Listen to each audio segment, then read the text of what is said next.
Weather rates certified 11 years in a row.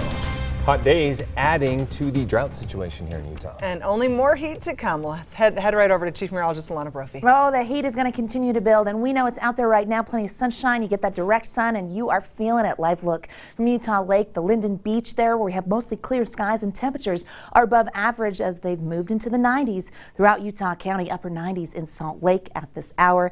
And we know those numbers, they mean business, and this is just the beginning, folks. We're going to see heat continuing. 90s along the Wasatch Front, 100 in St. George, now back down into the upper 90s. I've got a drought update for you. I'm going to show you where our isolated lingering storms are, but we are drying out overall. Our fire warnings already posted. We've got the timeline on what to expect. Responsible recreation, really important because of the conditions Mother Nature's bringing in and record temperature potential. It's there in Salt Lake as we get through the next couple of days. Satellite radar shows you exactly where those storms blossomed. Again, really isolated, clustered towards the northeastern corner of the state, moving from Castle Country toward Flaming Gorge, as well as through the basin. Now, not a tremendous amount of activity, but it's still out there today.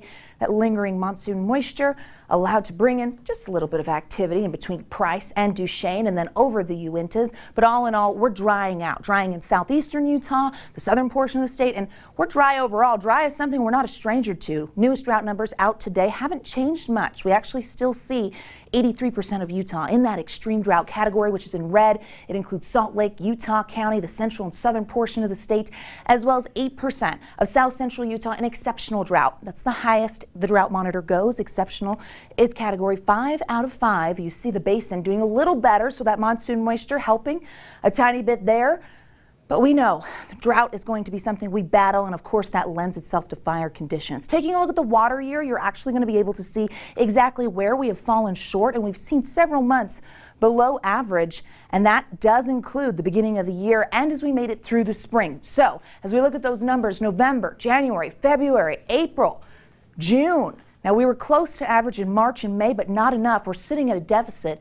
We have more than 11 inches of rain in Salt Lake. Typically, normal water year, 15 inches, 15 and a half. Would be nice to see that. The summer rains hopefully can provide a little relief. Winds down there on our Utah Tech University time-lapse video, which shows this afternoon with those southwesterly winds picking up as we make it into the afternoon, and that will be the trend into tomorrow. That's why we've got that elevated fire risk. Wind gusts right now in Salt Lake and on the western side of the state, the strongest. We're gusting in the 20 to 30 mile per hour range.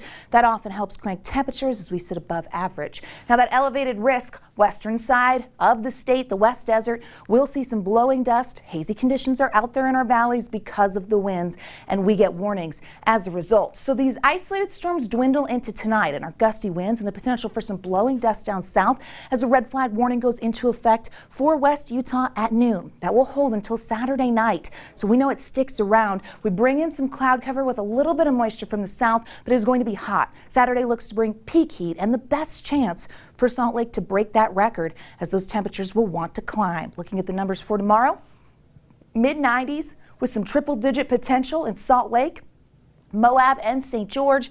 Lake Powell's going to be hot. Cedar City getting into the 90s. Partly cloudy skies overall. Not too bad, but the heat's going to really build. It shows on the 7 days. We look at Washington County, and you can see those numbers climbing to the 107, 108 category. The winds bringing in fire concerns. Slight chance of a monsoon push middle of next week. We're keeping an eye on it. We'd like to see that moisture influx. This is Salt Lake as we flirt with those records next couple of days. Best chance looks like Saturday with the help of the southwesterly winds. Here's a check on the next 7 for the Wasatch Front. 102, 104. There's a brief break where if you don't like the heat, you get an upper 90s day, but then no, we get those triple digits coming right back. I know what you're thinking. July-in. No, I'm not. It's going to get hot. Glenn, Emily, over to you. July-in, if only only she so. was. Yes.